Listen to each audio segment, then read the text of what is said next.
Hello and welcome to the Bowtie, Florida room. We are in seed starting mode. Right now it is a rainy day out there. Not a lot we can do out there anyway, and so I thought I would start doing some more planting of seeds. Wanted to do a few different things. We planted some onions the other day, and it was a very long video because there's a lot involved in onions, and I wanted to make sure to get a good representation of the information out to you. But I was thinking about there are a whole bunch of different ways to plant out seeds, and some of them are important for certain things, some of them aren't. And we hear a lot of stuff, oh, you can't do this, you shouldn't do this, and all this other stuff. And there might be more advantageous ways to plant certain seeds. There might be less advantageous ways to plant certain seeds, but there are a lot of ways to plant seeds. And this is not something that should be made too complicated, which I know for me, I'm entering my fourth year gardening, of successful gardening, I should say, and I was making it very complicated at the beginning, and it really isn't. And I want to show you just a few different things. You can go back and look at that onion video, but we're going to do a series of 3 videos here real quick and show 3 different minor alterations that I'm going to do. Some are better than others. And I just want you to kind of get an idea of a few different things that can be done. We are going to be planting out some basil, some green globe artichokes, and some peppers. And so some of my favorite things to do, but I have different purposes behind planting each one.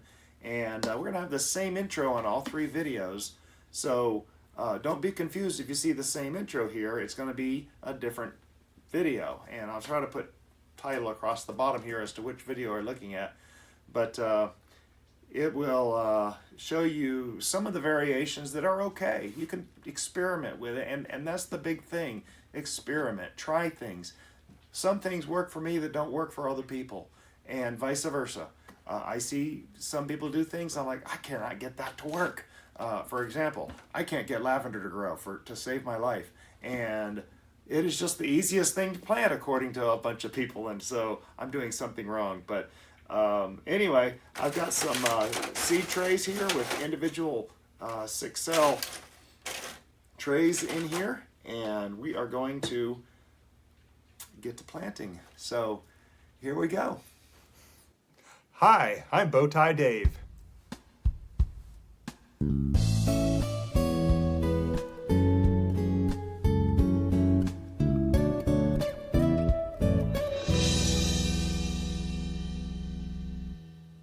So in this first part, we are going to plant out some basil. Now let me tell you something. Basil is a very easy thing to grow. It's an herb, but there's also some other great benefits to growing it. It helps you get bug-free vegetables and fruits, as it repels things like aphids, beetles, tomato hornworms, mosquitoes, and whitefly. That's a bunch of pests that I don't want to see in my garden. And so I'm actually going to be growing basil for a reason, to help get rid of other critters.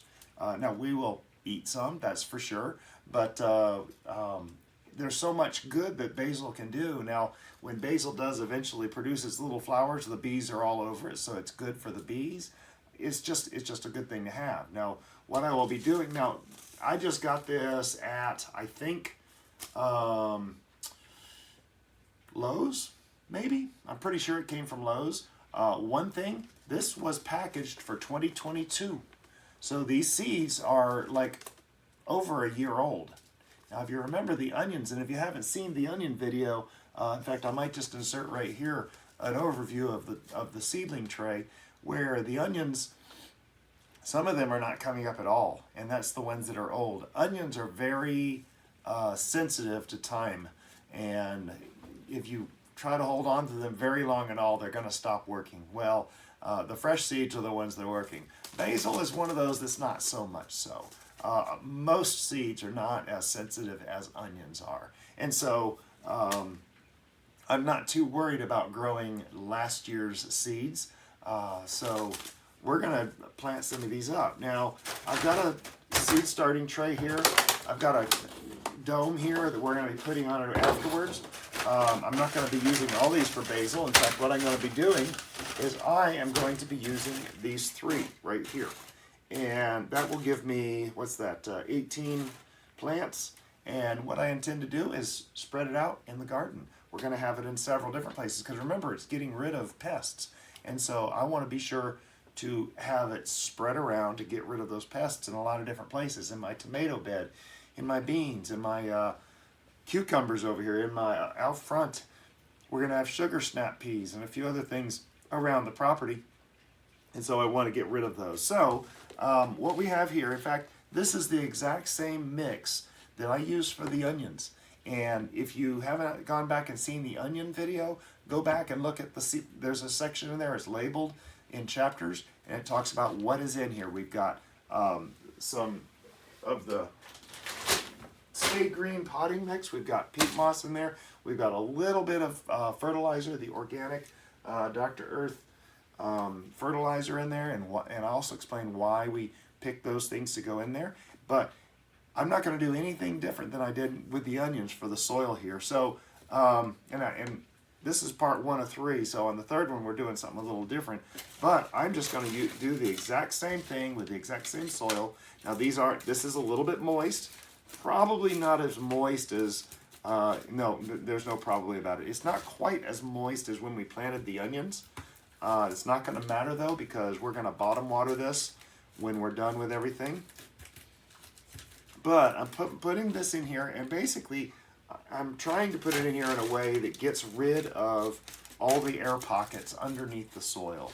That's one big thing, because what happens is if you have a big air pocket under there, first time you water it, all the soil shifts, your seed goes too deep, things happen, and it's just such an easy thing to avoid. I mean, it's really easy. Just go in here, and I'm not pushing hard.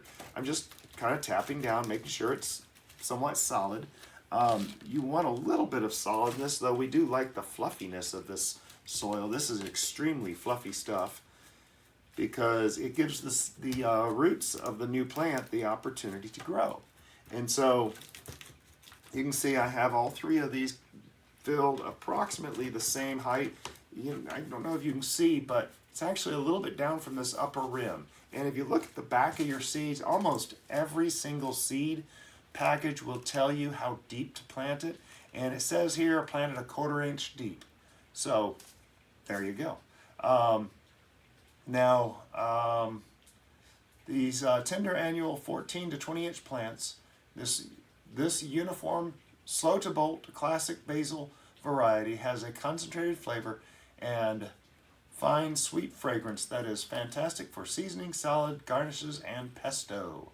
And so and it gives additional information when to plant it, in what growing zone you're in, whether it likes full sun. This likes full sun, which we've got a lot of full sun. If you saw, we took down the big tree. We're going to have tons of full sun.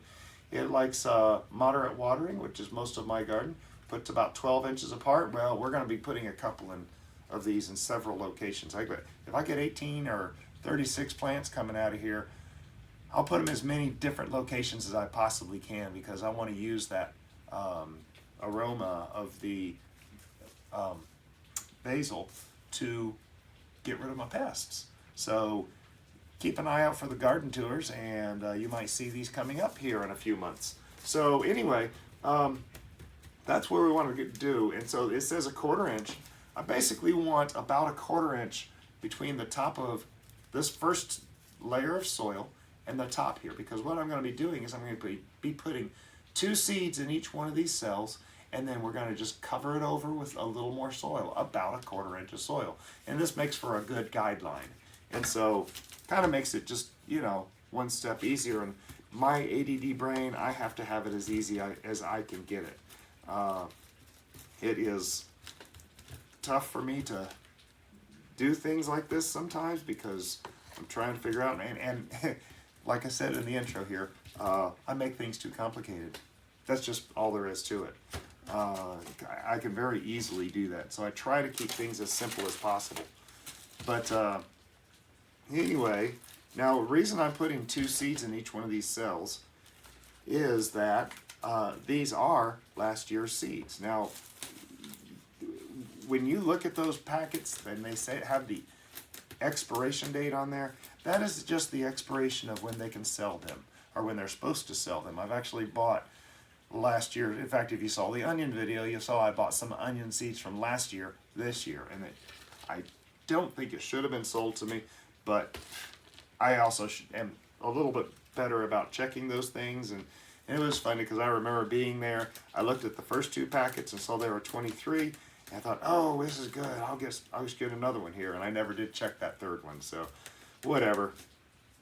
Life goes on, right? So I have 6 cells of soil in here, slightly moist soil, and I'm gonna, get my Genovese Basil. And this says organic heirloom seeds of change, so whatever that means. Now, also it says non-GMO. As a consumer, you're not going to accidentally buy GMO seeds, period. They just put that on there for clarification. Also for, well, I don't know. It may be marketing ploy, but I think it's more for clarification than anything. One thing it does say USDA organic. All that means is they've got certification from the USDA, okay? There are other growers out there that make seeds that may be growing organic. They haven't paid the thousands of dollars for the process to get the USDA organic little logo on them. So, you know, you gotta know where your seeds are coming from. I know places that I get my seeds generally.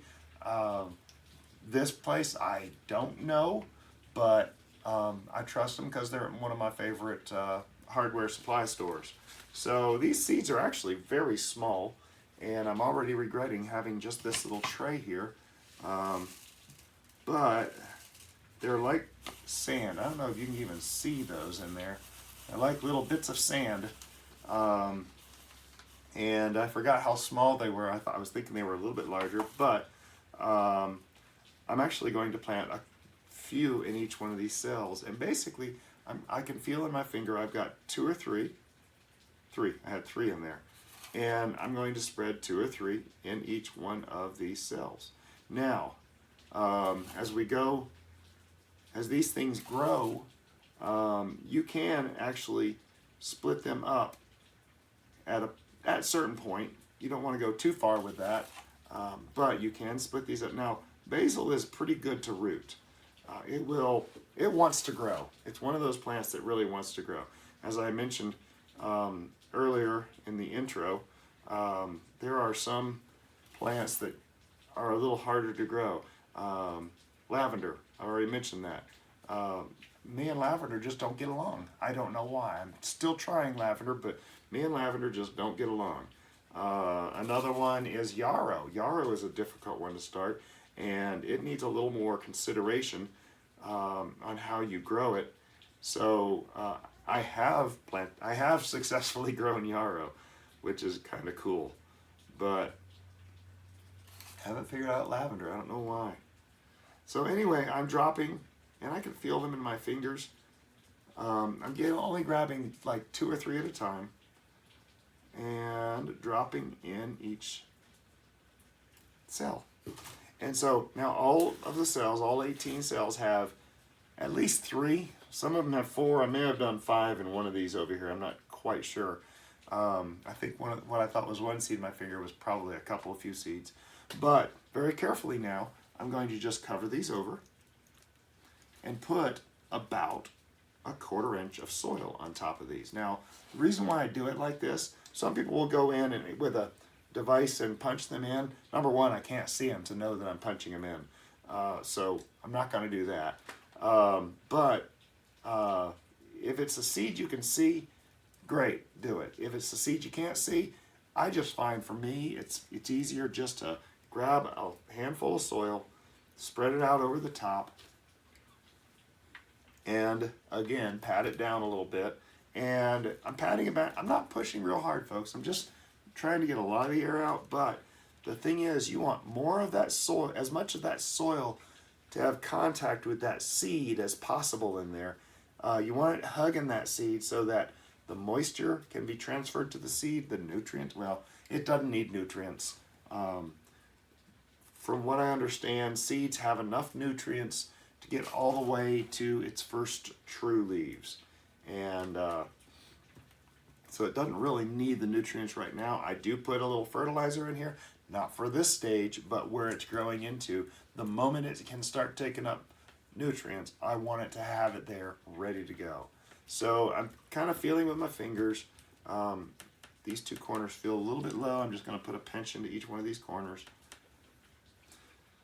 But I want these to be as even as possible to give all those seeds an even chance. Now, I am planting with some pretty coarse stuff, what some people would consider coarse stuff. The seeds most of the time will figure it out. So this is kind of a standard crop. There's nothing really special about this. I'm going to do something a little bit different with my peppers, and I'll explain why in the third part of this series. But the basil, it's actually pretty easy to grow. You can actually sow it directly in the ground, and I have, and I've seen it grow. The nice thing about basil, figure out where in your garden you want basil to be forever, because it flowers, it'll drop seeds. Anything the birds don't eat, it'll drop seeds, and it's going to drop hundreds of seeds and reseed next year. I've had pots of basil that just reseeded for 3 years straight. I don't have any this year. In fact, last year, my third year of gardening, I think I may have accidentally dumped my last pot of basil. So I didn't have any last year. So yeah, I did have some holy basil, but not any sweet basil or Genovese basil. But so there we go. And what I'm going to do here is I'll be putting these in this tray. Some of you have already seen if you've watched the onion video, you've seen my seed starting station. It's going to go right with the other tray. And what'll happen here is I will mist the tops of these with water, and I use filtered water so that it has as good a clean as possible. If you have good clean water, use it. If all you've got is tap water, use the tap water. They might just not germinate a scooch as fast. I don't know. I don't know if the tap water is going to do a lot of damage. I just like using the filtered water on new plants like this. Our garden is irrigated with well water, so there's no chemicals in that outside of what's probably already in the earth. But again, it's one of those things, don't overcomplicate it. These things want to grow. You saw I planted out, I don't know, there's at least 50 seeds in there ready to go. Some of those are going to grow. Pretty much guarantee it. Because it's a 2-year-old seed, it may not grow as good as if I had gotten fresh seeds, but I'm almost guaranteed that this basil is going to grow. So there you go. The last thing, watering this. The way I water these, I will spray across the top and get them nice and moist on the top.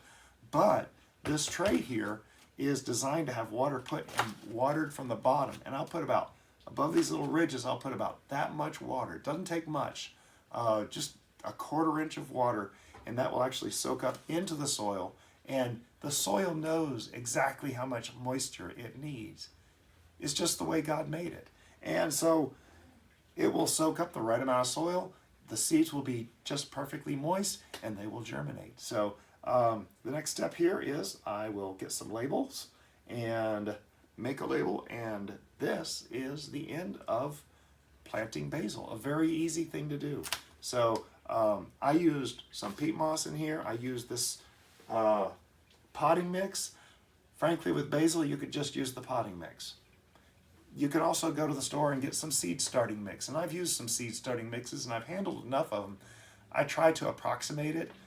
This is a little bit rough stuff, but I know how basil grows. It's going to want to grow. So there you go, basil in the ground, ready to go.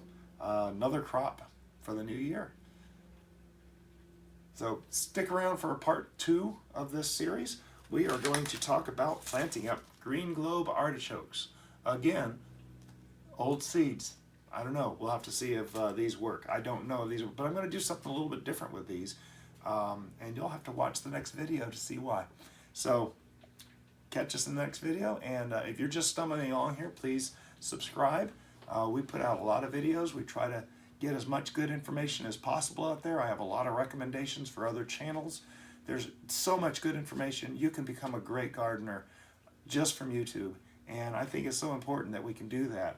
And so subscribe below. That helps promote the channel. If you've already subscribed and you're just continuing to watch, I can't tell you how much we appreciate the subscriptions and the continued dedication to those who watch. I know I see people regularly, they say, oh, I saw your video on this, that, or the other, and it's a lot of fun hearing that. Hit the thumbs up. That's something that you can do to help this video perform better. And also, share the video on your social media. These are all 3 free things that you can do to help grow this channel. And asking you to do that, please. If you found it entertaining, educational, or just informational, please help us grow the channel. And all that being said, see us in part 2, and have a blessed day.